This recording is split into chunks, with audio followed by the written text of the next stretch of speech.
خۆشەویستان، ئاینی پیرۆزی ئیسلام ئاینی گۆشەگیری نییە.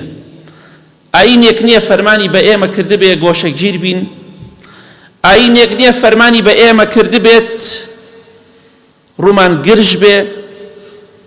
ئاینێک نییە فەرمانی بە ئێمە کردبێ مرۆڤێک بین زۆر وشک و بێتام بین. بەڵکو لە ئاینی پیرۆزی ئیسلامدا یەکێک لەو شتانەی کە حەڵاڵ کراوە بە مەرج سوعبەتە، قسەی خۆش، ڕوود گرژ نەبێ. هەتا پێغەمبەری خوا صلی الله علیه وسلم دەفەرمی ئەگەر لەگەڵ براکەی خۆتا ڕوود خۆش بێ و بە دەمیەوە پێ بکەنی و زەردەخەنەت هەبێ، خوای گەورە بە خێر و سەدەقە بۆت ئەنووسێت. بۆیە سوعبەتکردن، قسەی خۆش دروستە بە چەند مەرجێک.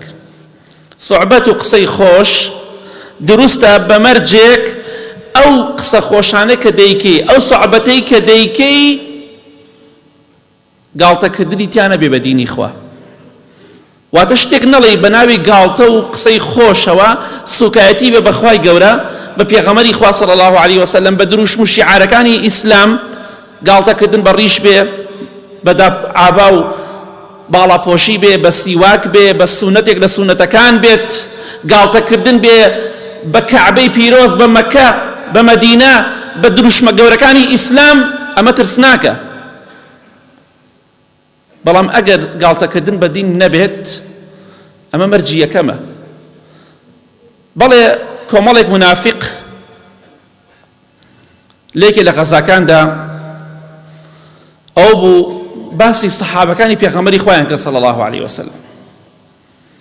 وتیان هیچ کەسێکمان نەبینیوە بەقەد ئەم سەحابانە زۆرخۆر بن، و هیچ کەسێکمان نەبینیوە بەقەد ئەمانە درۆزن بێ. نەعوذ بالله، بە سەحابەیان لەو درۆزن، پەنا بەخوای گەورە. و هیچ کەسێکمان نەبینیوە بەقەد ئەمانە ترسنۆک بێ لە کاتی جەنگ و شەڕە. ئەم هەموو بەختیان و تۆمەتە ناشرینە. ئەمجا سەحابەیەک فەرمی وەڵڵی ئەبێ بیگەینمە پێغەمبەری خوا صلی الله علیه وسلم کە ئێوەی منافق ئەم قسانەتان کردووە. ئەوانش بەپەلە ڕایان کرد بەلای پێغەمبەری خوا صلی الله علیه وسلم بۆی عوزر بهێنەوە کە ئێمە مەبەستمان بەخوا گاڵتە و قسەی خۆش بوتمانە، ئێوە زۆر خۆرن، ئێوە ترسنۆکن، ئێوە وەهان. بەڵام پێش ئەوەی ئەوان بگنە لای پێغەمبەری خوا صلی الله علیه وسلم، خوای گەورە وەحی دابەزاند، قورئانی دابەزاند. خوای گەورە فەرمووی قل أبالله وآياته ورسوله كنتم تستهزئون لا تعتذروا قد كفرتم بعد إيمانكم. إيوه قالت بخواي قورا، قالت ببيغمري خوا صلى الله عليه وسلم، قالت بإسلام دكن، قالت بالصحابة دكن كهالقري برنامج خوايا عذر مهنوا مالين إما إنما كنا نخوض ونلعب. بخواي بيغمري خوا صلى الله عليه وسلم إما بس ما قالت قصي خوش بو، بەڵام خوای گەورە فەرمی عوزر مەهێنەوە.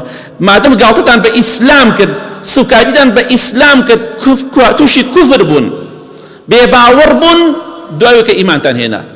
کەواتە ئاگادار بە گاڵتەکردن و سوعبەت و قسەی خۆش دروستە بەو مەرجەی گاڵتەکردنی بە ئیسلامتیان نەبێت.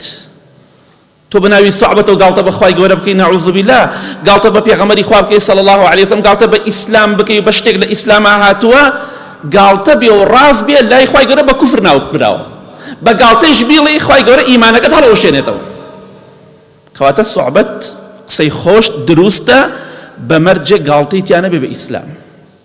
بۆیە ئاگادار بە ناوی گاڵتەوە، بە ناوی قسەی خۆشەوە سوکایەتی بە قورئان نەکەی. ئەگەر سوکایەتی بە قورئان بکەی بێباوەڕە بیت، با بە سوعبەت شۆ بیڵێ، با قسە خۆش بی، با خەڵکی بێ بڵێن فڵان کەس قسەی خۆشە، نای خوات، ئەبێ ئاگاداری خۆت بی. خوای گەورە فەرمی لا تعتذروا، عذر نهێنەوە، نەڵێن مەبەستمان سوعبەت بوو، نایخوات.